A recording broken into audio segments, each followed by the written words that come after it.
नाम के गांव में चंपा नाम की एक औरत रहती थी। पति, 2 बच्चे और एक बेटी, ऐसा उनका पूरा परिवार था। उसका पति श्रीधर पोस्ट ऑफिस में जॉब करता था।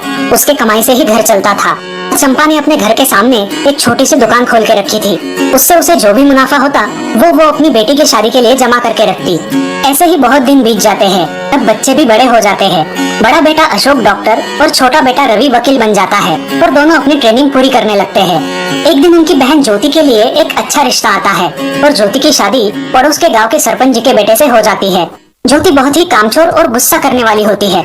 इसी कारण उसके ससुराल से उसे निकाल दिया जाता है। वो अपने पति को लेकर अपने मायके रहने आती है। अब चंपा का जमाई दुकान चलाता है और चंपा और ज्योति आराम से वहाँ रहती है। अरे ज्योति, जरा अपने कामचोर पति को कुछ काम करना क्यों नहीं सिखाती हो? कुछ काम का नहीं है वो। अरे हाँ माँ, उनके पिताजी ने तो उन्हें ही घर से निकाल दिया और हमारे माथे मर दिया। जाने दो, पति है। माँ और बेटी इसी तरह तानेबाजी करती रहती। अब बड़े बेटे अशोक की शादी उन्हीं के गांव के एक लड़की से करा दी गई। लेकिन उस लड़की से भी चंपा बहुत काम करवाती और वो बेचारी सासू माँ का आदर करके सब काम चुपचाप करती थी। एक दिन वो काम करके थक गई और एक जगह पर बैठ गई। कामचोर कमला, इतना सारा काम पड़ा है घर में, क्या वो तुम्हारा बाप आके करेगा? चलो काम कर। हाँ माँ जी, करती हूँ। ऐसा कह के कमला अपने काम पर लग जाती है और सारा काम खत्म कर देती है। चंपा अपने बेटे अशोक से घर आने के बाद चुगलियाँ किया करती थी। अशोक घर आकर कमला को बहुत भला बुरा कहता और कभी कभी तो उस पर हाथ भी उठाया करता था। ये सब रवि देखा करता था और रवि को बहुत बुरा लगता था। अशोक मारने आता तो रवि बीच में पड़ जाता और माँ बाप को डांटता था और वही झगड़ा खत्म हो जाता था। ऐसा बहुत दिन चलता रहा। रवि को रंजना नाम की एक लड़की बहुत पसंद थी, जो कि एक न्यूज रिपोर्टर थी। क्या तुम मुझसे शादी करोगी? मुझे तुम बहुत पसंद हो। हाँ, मगर रवि, तुम्हारे घर में तुम्हारी माँ का बर्ताव मुझे बिल्कुल पसंद नहीं है, इसीलिए पहले तुम इसका कोई हल निकालो। अरे रंजना, मैं हूँ ना तुम्हारे साथ, तुम्हें टेंशन की क्या बात है? मगर रवि, तुम भी अगर मुझे मारने पीटने लगे तो मैं तुम्हें कोर्ट में खींचूंगी। अरे हाँ बिल्कुल, वो तो तुम्हारा अधिकार है। अगले दिन रवि अपने घर में रंजना के बारे में बताता है। रवि की माँ चंपा उसे साफ मना कर देती है। रवि, तुम्हें कुछ समझ आता है या नहीं? अपनी बिरादरी की लड़की से शादी करो बेटा। इस घर में ये आखिरी शादी है और मेरे भी कुछ अरमान है बेटा। अच्छा, आप कुछ कहते क्यों नहीं? हाँ बेटा, तुम्हारी माँ सही कह रही है, तुम इसकी बात मान जाओ बेटा। नहीं पापा, मैं शादी करूंगा तो सिर्फ रंजना से, वरना मैं शादी नहीं करूंगा।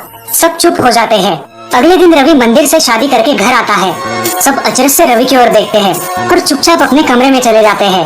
कमला उन दोनों का स्वागत करती है और वो दोनों अपने कमरे में जाते हैं। कैसे लगा मेरा घर? अच्छा है, मगर सब मिलजुल के रहे तो और भी अच्छा होगा। रंजना, तुम्हें मेरी माँ को सबक सिखाना होगा, तभी घर के सारे सदस्य ठीक हो जाएंगे।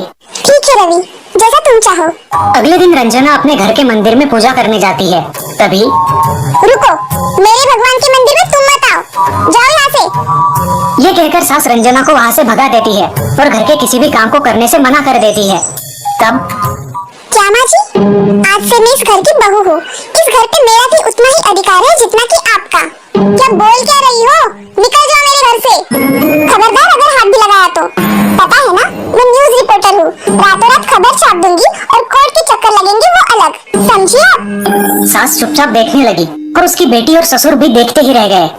रंजना ने कमला से कहा, दीदी, मुझे आपसे काम है, आप मेरे कमरे में आइए। और हाँ, आज से खाना ज्योति दीदी आप बनाएंगी। अरे माँ, तुम कुछ बोल क्यों नहीं रही हो? ये मुझे काम करने को बोल रही है। अच्छी सुनते हो? चलो मेरी मदद करो। हाँ आता हूँ। ज्योति किचन का काम करने चली गई और सास बाहर का काम करने लगी। रंजना कमला को लेकर अपने कमरे में गई और उससे कहा, कमला दीदी, आप कुछ कहते क्यों नहीं? आप चुपचाप सह लेती हो, उसका ये नतीजा है। अब देखो दीदी कैसे काम कर रही है। आप कुछ काम करती थी क्या शादी के पहले? नहीं रंजना, मगर अब घर से ही अपना खुद का कुछ व्यवसाय शुरू करने का सोच रही हूँ। बहुत अच्छी दीदी, अब आप किसी से मत डरिए, हम हैं आपके साथ। सच में किसी के साथ होने का कितना महत्व होता है। अब उसकी सासू माँ ही घर के सारे काम करने लगी थी और ज्योति को काम करवाने की वजह से ज्योति भी अपने ससुराल जाने की सोच रही थी। अजी, यहाँ तो काम वाली से भी ज्यादा बुरी हालत हमारी हो गई है। चलो हम हमारे घर चलते हैं, सब है हमारे यहाँ। अरे आप कहाँ चली? अभी भी काम बाकी है। ज्योति का पति रंजना से धन्यवाद कहता है और ज्योति को लेकर अपने घर चला जाता है। तब सासू माँ एक दिन पूरा काम करके इतना थक जाती है कि उसके बदन में बहुत दर्द होने लगता है। तब दोनों बहू सास के पास चली आती है और एक बहू सास के पैर दबाती है तो दूसरी बहू सर दबाती है। सासू माँ उठकर रोने लगती है। मुझे माफ कर दो मेरी बेटियों, अब से कभी ये गलती नहीं होगी। सास को उसके किए पर पछतावा होता है और ये देखकर घर के सभी सदस्य बहुत खुश हो जाते हैं। रवि और रंजना भी बहुत खुश होते हैं। वाह बहू, जो आज तक नहीं हुआ वो तुमने करके दिखाया। बहू हो तो ऐसी। रंजना अपने बर्ताव के बदले माफी मांगती है और अब सब लोग खुशी खुशी रहने लगते हैं।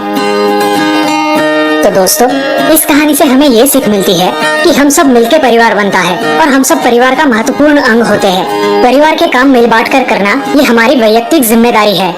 Thanks for watching the videos. Don't forget to subscribe, like, share and comment. Bye bye.